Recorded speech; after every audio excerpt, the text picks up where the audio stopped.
Sir. No sir. आ रही आवाज? Yes sir. Okay good. Periodic test में क्या आ रहा है? हाँ जी बेटा। पीरियोडिक टेस्ट में क्या आ रहा है? टेस्ट में कभी और बड़े भाई सब आएंगे उनको, है ना? ठीक है। Yes sir. ओके बेटा। तो एक तो कुछ पार्ट हटा दिए गए हैं आपके कोर्स से, वो आपको पता होगा शायद कि कौन कौन से कोर्स हटाया आपका, उसमें चाहे तो आप नोट कर लें। एक तो व्याकरण जो खंड है उसमें अलंकार हटा दिया गया है, अलंकार बिल्कुल नहीं है आपके। और पद्य में बिहारी तो है, ये भी हटा दिया है। महादेव वर्मा, मधुर मधुर मेरे दीपक जल, ये हटा दिया है। वीरेंद्र डंगवाल तो ये भी हटा दिया है। और चौथा पार्ट है रविंद्रनाथ टैगोर आत्मत्राण, इसको भी हटा दिया गया है। गद्य भाग है, उसमें सीताराम शेख सरिया डायरी का एक पन्ना, जिस पार्ट को हमने पढ़ा था, पढ़ लिया, कोई बात नहीं, अच्छा है, लेकिन इसको हटा दिया, आपके कोर्स में नहीं रहा है। प्रहलाद अग्रवाल तीसरी कसम की शिल्पकार, बड़ा पाठ है, फिल्मों के ऊपर है, और इसको भी हटा दिया है। अंतोन चेखोव पिछली बार नहीं था, गिरगिट वाला जो पाठ है वो हटा दिया है। और रविंदर केलेकर पतझड़ में टूटी पत्तियां से गिन्नी का सोना हटाया है, दूसरा पार्ट है, दो उसमें जो प्रसंग है उसमें गिन्नी का सोना हटा दिया है। तो इस तरह से ये आपके जो पाठ हटा दिए गए हैं। अब इसमें सीताराम जी शेख पढ़ लिया आपने, कोई बात नहीं, पढ़ लिया, अच्छी बात है। और आज पढ़ेंगे हम तंतारा वामिरो। तंतारा वामिरो में कुछ पढ़ा था उस दिन, तो आगे पढ़ेंगे हम तंतारा वामिरो में। तंतारा वामिरो का जो पेज नंबर 80 है, पेज नंबर 80 के अंदर फर्स्ट पैराग्राफ हो गया था, दूसरा शुरू करेंगे अपने, ठीक है भाई? सुन रहे हो सब? अंगूठा सर पेज नंबर 82 के सेकंड पैराग्राफ से स्टार्ट करेंगे। सही बोल रहा हूँ मैं? सर पेज 82 से करना है। हाँ बेटा, सर 82 से करना है। 82 से करना है क्या सर? अच्छा हाँ, बिल्कुल बिल्कुल 82 से पढ़ना, वेरी गुड, ये उस क्लास में पढ़ाया हुआ मैंने। तो कुछ समय बाद पासा गांव, दो गांव थे, लपाती और पासा। तो पासा गांव में पशु पालू का आयोजन हुआ। पासा कौन था, याद है आपको? नहीं है। पशु पालू में हष्ट पुष्ट पशुओं के प्रदर्शन के अतिरिक्त पशुओं में युवकों की शक्ति परीक्षा प्रतियोगिता भी होती थी। अर्थात मेला लगता था, पर्व होता था, उसमें तमाम प्रकार के कार्यक्रम होते थे। उसमें हष्ट पुष्ट जो अच्छे नौजवान युवक है उनकी भी शक्ति प्रदर्शन, उनकी पहलवानी, उनकी भी कुश्ती वगैरह हुआ करती थी। वर्ष में एक बार सभी गांव के लोग हिस्सा लेते, और गांव के लोग, पूरे गांव के लोग उस पर्व के अंदर सभी भाग लिया करते।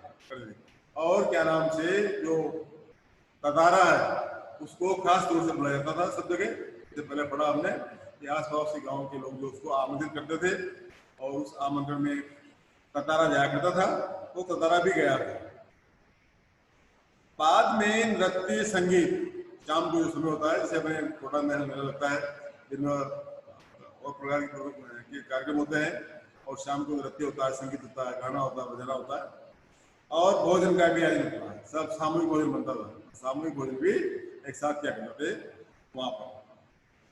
शाम के से सभी लोग पासा में एकत्रित होने लगते, और जैसे शाम होती अपने अपने कार्यक्रमों से सारे लोग वहां पर इकट्ठे होते, और धीरे धीरे विभिन्न कार्यक्रम शुरू हो गए। उसके बाद जो कार्यक्रम है गाने के, बजाने के, नाचने के और खाने के वो होते हैं। ततारा का मन इन कार्यक्रमों में तनिक न था, अर्थात ततारा में गया हुआ था लेकिन उसका मन बिल्कुल वहां नहीं लग रहा था। उसका मन तो केवल वामिरों की ओर था, वामिरों उसको दिखाई नहीं दे रही थी, इसलिए वामिरों की ओर इसका मन लगा हुआ था। उसकी व्याकुल आंखें, व्याकुल होता है जो दुखी आंखें, परेशान आंखें, वामिरों को ढूंढने में व्यस्त थी, अर्थात वामिरों कहाँ है, किधर से आएगी, कहाँ छिपी हुई है, हो सकता कहीं से देख रही हो मुझे, इस प्रकार से वो वामिरों को ढूंढने में व्यस्त थी। नारियल के झुंड के एक पेड़ के पीछे से उसे जैसे कोई झांकता दिखा, उसे देखा तो बहुत सारे नारियल के पेड़ थे वहां पर, अभी भी बहुत सारे नारियल के पेड़ है अंडमान निकोबार में। तो किसी पेड़ के पीछे जो वामिरो है उसको देखती हुई पाई गई, देखा उसने थोड़ा करीब जाकर पहचानने की चेष्टा की, उसके पास गया, पेड़ के पास गया, हो सकता कोई दूसरा हो, शाम हो गई ना, तो शाम में दिखाई दे रहा था ढंग से, नजदीक गया और देखा उसने तो वहां पर वो वामिरो थी, खड़ी हुई थी, उसको इंतजार कर रही थी, उसको देख रही थी, उसको निहार रही थी, है ना। वह वामिरो थी जो भयवश, भय यानी डर के कारण सामने आने में झिझक रही थी, अर्थात लोग देखेंगे कि माँ वगैरह देखेगी, गांव के लोग देखेंगे, युवा देखेंगे, पता चलेगा तो बात ठीक नहीं रहेगी, अच्छी नहीं रहेगी, इसलिए वो चुपचाप उसको उसी पेड़ के पीछे से वहां से वो देख रही थी। उसकी आंखें तरल थी, तरल पानी भीगी हुई, आंसू से थे हुए आ रहे दिन में, होंठ कांप रहे थे, जब आदमी स्थिति में होता है तो उसके आंखें लाल हो जाती है, आंखें के नाम से तरल हो जाती है, आंखों में आंसू आ जाते हैं, पानी आता है और होंठ भी कांपते हैं, तो उसी प्रकार से उसके होंठ कांप रहे थे।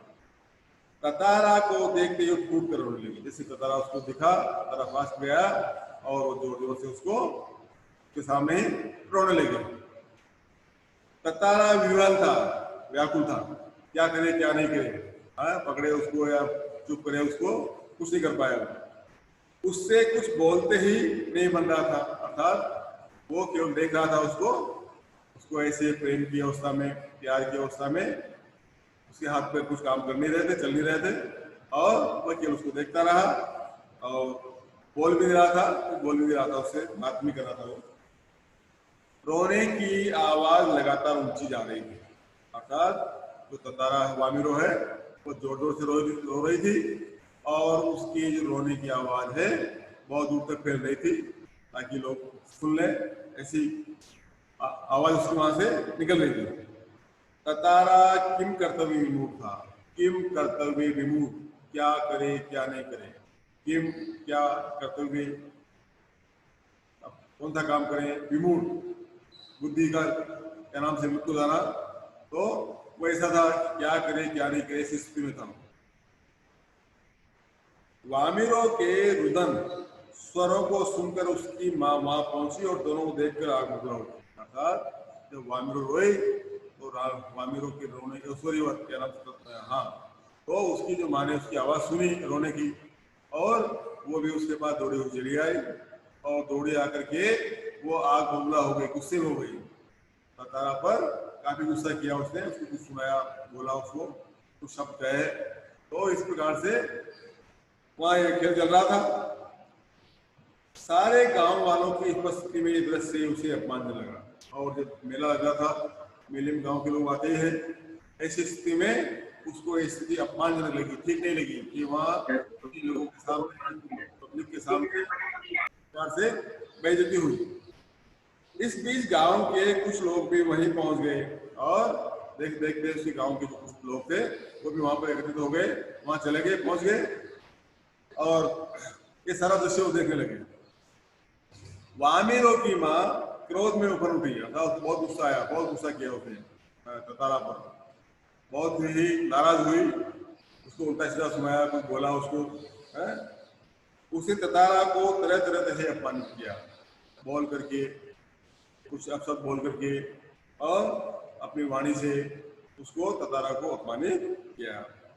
गांव के लोग ततारा के विरोध में आवाज उठाने लगी और जो उसके गांव के लोग थे वो गांव वालों के साथ बोलेंगे, अर्थात वो भी उसके साथ साथ ततारा को कहने लगे, ऐसा क्यों कर रहे हो, तुम शर्म नहीं आती है, अच्छी बात नहीं है। जब तुम जानते हो कि एक गांव के उनके होने के अलावा दूसरे गांव से शादी नहीं होती है, तो इस प्रकार से उसको समझाने लगे और उसको डांटने लगे, आवाज उठाने लगे। यह ततारा के लिए असहनीय था। ततारा ने सब पहले कभी देखा नहीं था, कभी सुना नहीं था, कभी उसके साथ हुआ नहीं था, इसलिए उसके लिए बहुत ही असहनशील का मामला है। वामीरो अब भी रोई जा रही थी और वामीरो उसकी प्यार में व्याकुल थी, परेशान थी और वो रोई जा रही थी, लगातार रो रही थी। ततारा भी गुस्से में रुका और जब उसका रोना देखा तो ततारा भी गुस्से में आ गया, बहुत गुस्सा आया उसको भी। उसे जहां विवाह की निषेध परंपरा पर शोक था, अर्थात ये कौन सी परंपरा है कि गांव की बच्चे की शादी एक ही गांव में होगी, दूसरे गांव के लोगों से शादी नहीं होगी, तो ये कौन सा परंपरा है, कौन सा नियम है, इस पर उसको बड़ा शौक था, बड़ा दुख था उसको। वहीं अपनी असहायता पर की, अर्थात कुछ कर नहीं पा रहा था वो, करे तो क्या करेगा, तो बहुत से लोग उसके दूसरे सामने थे, तो उनके सामने कर भी क्या कर सकता ऐसी स्थिति में। तो उस पर उसको खींचती गुस्सा था कि मैं ये रो रही है और मैं कुछ नहीं कर पा रहा हूँ, इस बात का उसको बड़ा गुस्सा था। वामीरा का दुख और गहरा कर रहा था, और जो वामीरा जो रो रही थी उसका जो दुख है वो ततारा को भी और दुखी हो रहा था वो कि ये इसका रोना अच्छी बात नहीं है, क्यों रो रही है। उसे मालूम न था कि क्या कदम उठाना चाहिए, अर्थात क्या किया जाए क्या नहीं किया जाए। ऐसी जो अकेला हो जाता है आदमी तो उसकी बुद्धि इन कर्तव्य मूड हो जाती है, क्या करे क्या नहीं करे, ये स्थिति ततारा की वहां पर हो गई थी। अनायास उसका हाथ तलवार की मुख पर जाकर, तलवार लकड़ी की तलवार जिसको हमेशा अपने पास रखता था और जिसका कभी प्रयोग नहीं किया था उसने, इसका कभी उपयोग नहीं लिया था, उसके बारे में कहते थे कि उसके अंदर दैवीय शक्ति है, आध्यात्मिक शक्ति है। उसी समय उसका जो हाथ है वो तलवार की मुठ होती है, जो पकड़ने होता है ऊपर का हिस्सा, उसको बोलते हैं मुठ पर जा पहुंचा।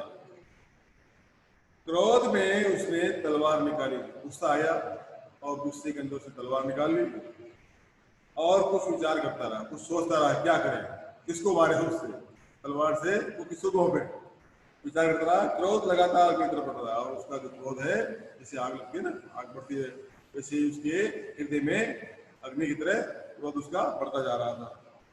लोग सहम उठे, क्या होगा, पता नहीं क्या करेगा ततारा, किसको मारे हैं। ये लोग वो इस दृश्य को देख करके और सहम उठे। एकाएक एक सन्नाटा सा खिंच गया, नहीं अर्थात लोग सहम उठे, एक सन्नाटा सा खिंच गया, सब जगह शांति होगी। सन्नाटा मतलब शांति जाना, चुपचाप हो गए सब, पता नहीं क्या करेगा है, तलवार से किसको मारेगा, तलवार से किसको खींचेगा। जब कोई राह न सूझी,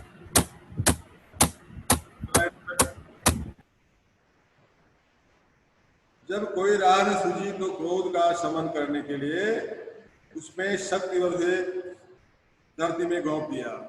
जब उसको कुछ नहीं दिखा गुस्से में तलवार को निकाली और तलवार को निकाल करके उसका थोड़ा सा हिस्सा जमीन के अंदर उसने डाल दिया, घोंप दिया और ताकत से उसे खींचा और अपनी फुल ताकत से वो उसको तलवार को खींचते हुए आगे की ओर बढ़ने लगा।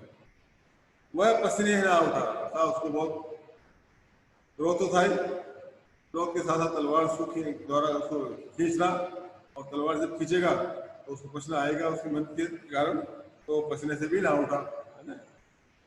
सब घबराए होते, सारे घबराए, क्या होगा, पता नहीं अब क्या होने वाला है। तलवार को उसने जमीन में गाड़ दिए और खींच जा रहा है और अब क्या होगा क्या नहीं होगा, इसलिए सब घबराए हुए थे।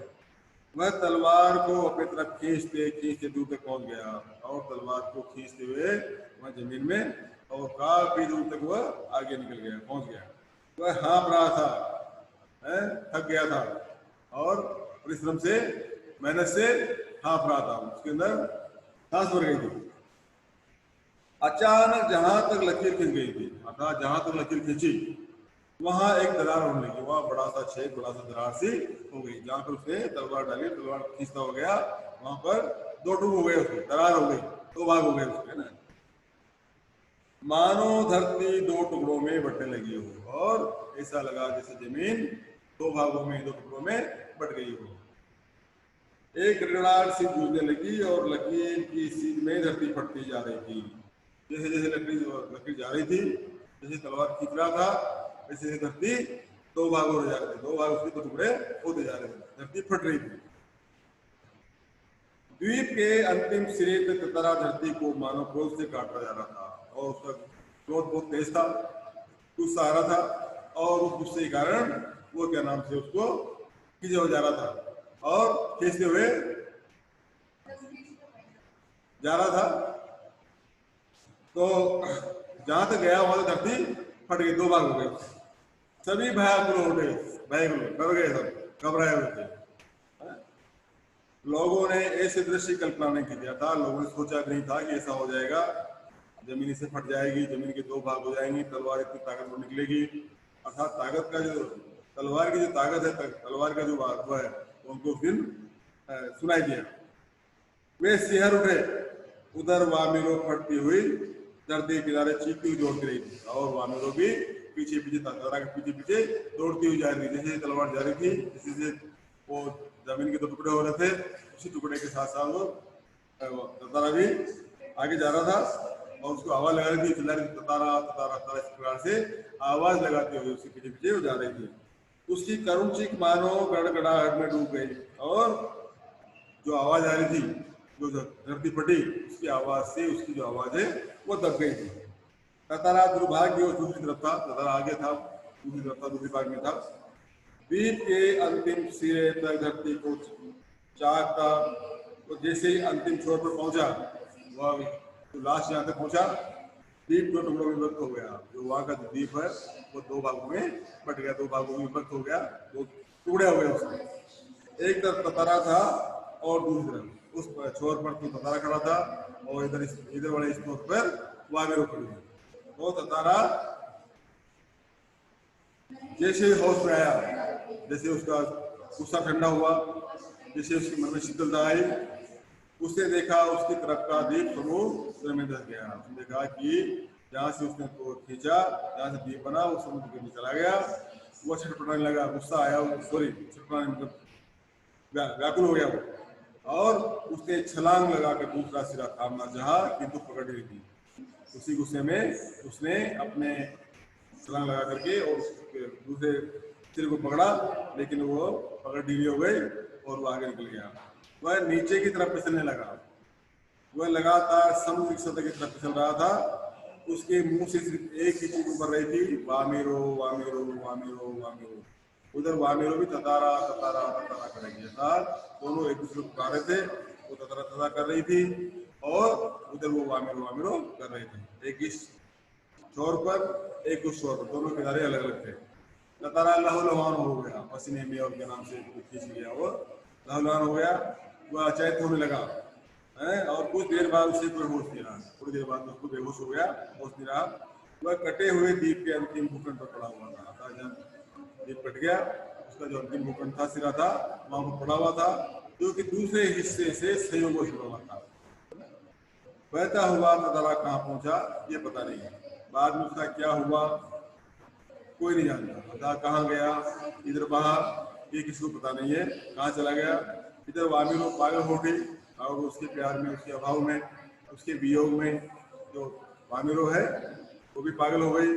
वह हर समय ततारा को खोजती हुई, अर्थात हर समय जहाँ देखो जहाँ ततारा को खोजती हुई उसी जगह पहुँचती और घंटों बैठ रहती। वहीं जाती जहाँ पर गीत सुनाया था, और वहाँ पर घंटों बैठ करके उसको गीत सुनाती। उसने खाना पीना छोड़ दिया, परिवार से वो एक तरफ अलग हो गई, परिवार से अलग हो गई, घर छोड़ दिया उसने, खाना पीना छोड़ दिया, एक तरफ पागल की तरह घूमती रही। लोगों ने उसे ढूंढने की बहुत कोशिश की, किंतु कोई सुराग नहीं मिला, और पता नहीं कहाँ चलेगी। वामिरो कहाँ चला गया, चली गई, और ततारा कहाँ चला गया, लोगों को दोनों नहीं मिले। आज में ततारा है वहाँ पर, उसी स्थान पर, न वामिरो, दोनों नहीं, किंतु उनकी प्रेम कथा अगर हो जाती है, उनकी जो कहानी, प्रेम कहानी, लव स्टोरी है, तो आज वहाँ के हर घर में, हर व्यक्ति, हर जवान के चेहरे पर है, मुंह पर सुनाई जा सकती है। निकोबारियों का मत है कि ततारा की तलवार से कार निकोबार के जो टुकड़े हुए उसमें दूसरा लिटिल अंडमान है जो कार निकोबार से आज 96 किलोमीटर दूर स्थित है। कार निकोबार जो लिटिल अंडमान से दूर है। निकोबारी इस घटना के बाद दूसरे गांव में भी आपसी वैवाहिक संबंध करने लगे। उसके बाद परंपराएं टूट गई, एक दूसरे गांव में शादी संबंध होने लगे, आना जाना शुरू हो गया, प्यार मोहब्बत बढ़ गया, भाईचारा बढ़ गया। ततारा वामिरों के त्याग में मृत्यु शायद इसी सुगत ग्रंथ के लिए अर्थात जो त्याग ततारा और वामिरों का जिनकी मृत्यु हुई, जिनका जो अंतपूर्ण हुआ, वो इसी गांव के अंडमान निकोबार वासियों के लिए एक प्रकार से शुभ संयोग रहा है, अच्छी बात रही। तो किसी अच्छे काम के लिए किसी बुरे काम खत्म करने के लिए कोई अच्छा काम करना पड़ता है, अच्छा काम में त्याग करना पड़ता है और बलिदान करना पड़ता है। तो उन्होंने किया और इसके प्रश्न हम देखेंगे। अभी टाइम हो गया, हम आ गई है और ठीक है सब हमने आ रहा सबको आ रहा सबने एंड करो ना मैम। Yes, sir. ओके बेटा फिर पढ़ेंगे बाकी ना।